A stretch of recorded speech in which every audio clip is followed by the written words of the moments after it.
Welcome to the Daily Consolidation, your 15-minute briefing on today's market action. We break down the day's most important moves on Wall Street, delivered right after the closing bell. Please note, this is an AI-generated podcast, and the views shared here are for educational and informational purposes only.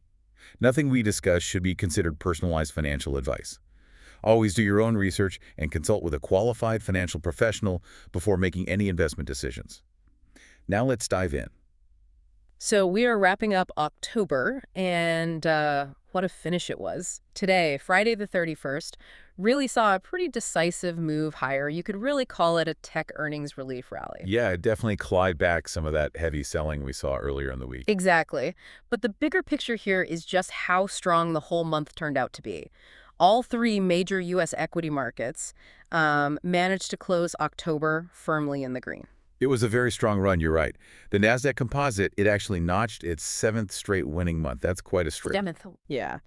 And the S&P 500 and the Dow weren't far behind. Both got their 6th consecutive month of wins. Okay, so what were the final numbers for today?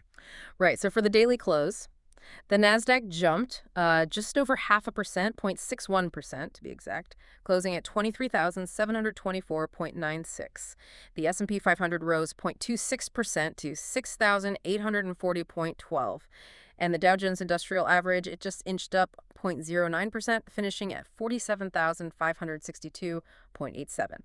So these moves really helped push the indices towards those fresh highs. Okay, so on the surface, that looks like, a classic risk-on day. Everything's great. But here's where it gets really interesting for you, the listener. The cross-asset dynamic seems completely broken. We've got stocks hitting new records, suggesting confidence, right? But Treasury yields are climbing at the same time. Why are stocks going up while bonds are telling this, totally different, almost contradictory story? Well, that's the real crack in the foundation, isn't it? I mean, if the market was truly convinced everything was smooth sailing ahead, you'd expect bond yields, particularly the benchmark 10-year, to stabilize or maybe even fall. Right. Instead, the 10-year Treasury yield actually rose again today. It settled around 4.10%. That's up another basis point. And that climb, it's a direct reaction to the market, basically dialing back its expectations for a December rate cut from the Fed. The Fed again. Exactly. So you've got the equity market cheering strong company performance, while the bond market is laser focused on a Fed that sounds, increasingly hawkish. Two separate narratives playing out. Okay, let's unpack that corporate performance side then, because the main engine driving today's rally, it was unequivocally Amazon. It gained nearly 9.6% over the day. Why was Amazon's success just so critical, so disproportionately important for sentiment today? Well, it provided this massive validation really for all the spending on AI infrastructure. You see, Amazon had kind of been the relative laggard among those big Magnificent Seven stocks. Investors were getting genuinely worried they were losing AI cloud market share, to rivals like Microsoft and Google. And Amazon just answered those concerns decisively. Their AWS cloud computing revenue, it accelerated 20.2% to $33 billion. Wow, 20%. Yeah, a pace they haven't seen since way back in 2022. And that cloud segment, AWS, it generated operating income of $11.4 billion. That's roughly 2/3 of Amazon's total operating profit. 2/3 from AWS alone. Exactly. So that huge beat just calmed fears that all this AI investment was maybe just a black hole for capital with no immediate payoff. Amazon showed the payoff. Right. And that distinction between execution actually showing the results versus just promising them seems so crucial right now, especially when you look at the mixed results we saw earlier this week. Yeah. We talked about Meta tumbling more than 11%, Microsoft falling roughly 3% just yesterday. It feels like the market is saying, look, we get the massive spending, but you got to show us the money now. Precisely. Alphabet popped 2.5% earlier because they showed strong results and a path forward. But Meta and Microsoft, they struggled a bit because investors worried their increased spending outlooks weren't translating into that immediate visible revenue acceleration like Amazon's AWS did today. It really is an execution market right now, not just an aspiration market. Okay, but if we zoom out just a bit from those tech titans, the overall picture for corporate America, fundamentally, it still looks pretty robust, doesn't it? Fundamentally, yes. You have to look at the broad data. So far this earnings season, 83% of S&P 500 companies have actually reported earnings per share above analyst estimates. 83%, that's high. It is. It's the largest percentage reporting positive EPS surprises since the second quarter of 2021.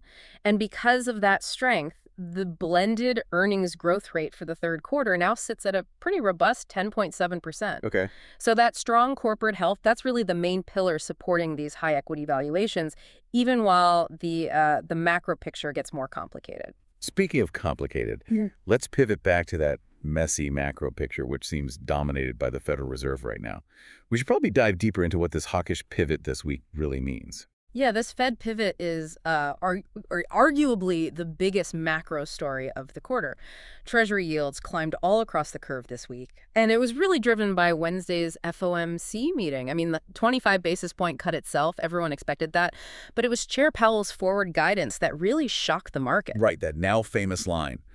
A further reduction in the policy rate at the December meeting is not a foregone conclusion. Far from it. That one line, it just completely shifted expectations. Yeah. You look at interest rate swap contracts tied to the Fed's December meeting, they now imply roughly even odds of another rate cut. Even odds. Wow. Yeah, just days ago, a December cut was pretty much priced in as a near certainty. What's fascinating now is that the market is genuinely uncertain, for the first time in months, really, about the Fed's very next move. And wasn't that sentiment kind of reinforced today? I think Dallas Fed President Lori Logan spoke. That's right, she did. And she essentially doubled down on the hawkishness. She said flat out she would have voted against this week's rate cut. Against it. Okay. Yeah, and she finds it difficult to cut again in December. She cited the labor market cooling only, quote, slowly, and inflation remaining too high. So when you have that kind of divided sentiment emerging from within the Fed itself, it lends some serious weight to Powell's uncertainty comment. Okay, but while all this rate uncertainty is happening, what are the credit markets doing? Are they panicking? Interestingly, no. They seem entirely unbothered by this volatility, at least for now. Credit spreads remain extraordinarily tight. Okay, remind us quickly, what are spreads and why do tight ones matter? Right, so spreads measure the extra yield investors demand to hold corporate bonds compared to risk-free treasuries. We usually measure them in basis points, or BPs. Right now, investment-grade spreads are sitting around 77 to 80 BPs. And high-yield spreads for the riskier companies, they're near 280 to 290 BPs. Very low historically. So tight spreads mean bond investors aren't demanding much extra compensation for taking on risk. What does that tell us? It tells us really two things. First, those robust corporate fundamentals we just talked about, the strong earnings they're providing a cushion. Investors feel okay about companies' ability to pay their debts. Second, it reflects this persistent yield-chasing behavior. I mean, investors are still so desperate for any kind of yield in this environment that they're willing to minimize their risk premium. But the risk is still there. Exactly. The key takeaway for listeners is that these tight spreads offer basically zero cushion if the economy actually hits a significant rough patch. There's not much room for error priced in. Okay. Now let's turn to some other asset classes, the alternatives. That stronger dollar we mentioned earlier must be creating some headwinds there. Oh, absolutely. The dollar index, the DXY, it surged today, hitting 3-month peaks. It rose to nearly 99.77. And why is the dollar surging again? It's the direct consequence of those diminishing December rate cut expectations we discussed. When the market thinks the U.S. Fed will stay relatively tighter compared to other global central banks, capital flows into the dollar, pushing it higher. And this 3-month peak puts immense pressure on things like non-yielding assets, gold, for example, and dollar-denominated commodities, because it makes them more expensive for anyone buying with foreign currency. Yeah, and you can really see that pressure clearly in precious metals. Gold seemed to continue its retreat from that earlier high. It did. Gold traded near $4,099 per ounce today, so it's extending that pullback from the all-time high of $4,381. It hit back on October 20th, and we should probably remember that really dramatic single-day drop it had on October 21st, a 5.79% plunge. That was its largest since 2013. Right, that was huge. Driven by less geopolitical risk perceived at the time? Exactly. And now it's sort of struggling to hold on to that $4,000 psychological support level as the dollar strengthens and yields rise. Okay, and what about the crypto space? I heard something about a long-standing seasonal pattern being broken. Yes, that's right. Bitcoin was trading around $110,642 today. That's down roughly 12% from its October record, which was above $126,000. And this means it's set to end the month in the red. This will be the first red October for Bitcoin in 7 years, breaking what traders often call the Uptober streak. Uptober. So, bit disappointing for crypto bulls. Probably for some. But interestingly, the internal data offers maybe a different perspective. Oh, tell us about that internal dynamic. Is this just a big sell-off or something else going on under the surface? Well, there's a pattern emerging that, some market participants watch very closely. Sentiment data, which tracks blockchain activity, shows what they call whale accumulation during retail capitulation. Whales accumulating while retail capitulates. Sounds dramatic. It basically means while smaller investors, the retail crowd, are panicking and selling, the big holders, the whales, are quietly buying up the supply. Specifically, they saw 231 new wallets holding more than 10 Bitcoin created recently, while at the same time, about 37,000 smaller investors apparently sold their positions entirely. Interesting. And the Fear and Greed Index for crypto fell to 31, which is categorized as fear. That whole picture, whales buying, retail selling, high fear, is often seen as a classic contrarian signal that some institutional players might be positioning for a potential recovery down the line. Okay, shifting back to equities for a moment. Even with the Nasdaq and S&P hitting these index record highs today, we need to ask about the health under the hood. Is this rally broad-based, or is it still pretty narrow? It remains narrow, unfortunately, and that continues to be a challenge potentially for the integrity of the rally long term. As of midweek, only about 47% of S&P 500 stocks were actually trading above their 50-day moving average. Less than half. Less than a half. So that means the big indices are really being driven higher by just a handful of these mega cap leaders, Amazon being today's prime example, obviously. But the majority of stocks, the average stock, isn't really participating in the upside to the same degree. And historically, a lack of broad participation when indices are at record levels is sometimes viewed as, well, a potentially fragile foundation. Okay, let's just briefly touch on real estate, too, just to get a sense of the broader economy. Residential first, are those slightly lower mortgage rates finally helping buyers jump back in? We did see some relief on that front. The average 30-year fixed mortgage rate fell for the fourth week in a row, down to 6.17%. That's the lowest it's been in over a year. Okay, that sounds positive. It does, but the better rates haven't really translated into a big surge in demand just yet. Pending home sales actually fell 1.2% year over year, so buyers still seem to be holding back, likely indicating that affordability is still a major issue, even with rates ticking down. Meanwhile, the national median sales price is still up 2.1% year over year to $415,200. So a bit of a mixed bag there. Right, and on the commercial side, particularly that distressed office market we keep hearing about. Any news there? Actually, yes, we might be at a potentially historic inflection point, believe it or not, for the office sector.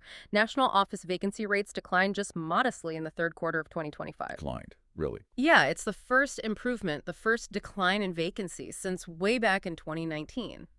Now, it's driven mainly by two factors: a slowdown in new construction activity, finally, and also increased demolition of older, outdated office space.